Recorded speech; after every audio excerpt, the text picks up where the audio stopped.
Ito ay rated SPG, striktong patnubay at gabay ng magulang ang kailangan. Ikakabigla nga ni Tanggol pag mabalitaan niya ang nangyaring trahedya sa nanay niya, kay Aling Tinding at sa kanyang lolo Noy.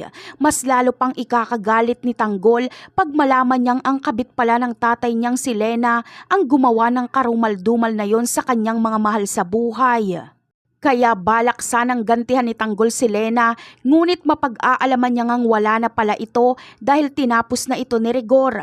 Kaya dito na mapag-iisip-isip ni Tanggol na ang tatay niya pala dapat na si Rigor ang kanyang balikan dahil ito talaga ang punot dulo ng lahat. Galit na galit dito si Tanggol dahil sa pagdadala ni Rigor ng babae nito sa bahay nila kahit alam niyang nasasaktan na si Marites.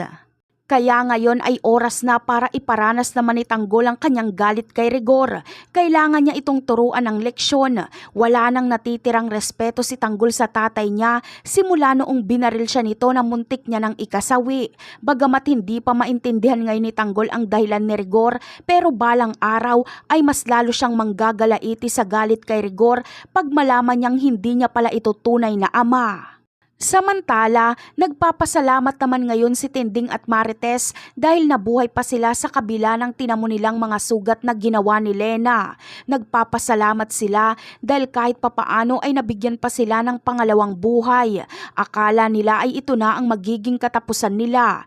Ngunit ang tanong ng marami ay kung dahil nga ba sa nangyari ngayon kay Marites at Tinding ay oras na ba para sabihin nila kay Tanggol ang totoo nitong pagkatao? Malamang pag malaman ni Tanggol ang katotohanan ay lagot na dito si Rigor dahil pagbabayarin siya ni Tanggol sa lahat ng atraso nito sa kanya simula noong bata pa siya.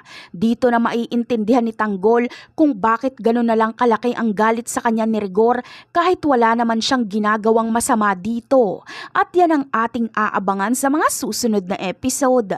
Bye!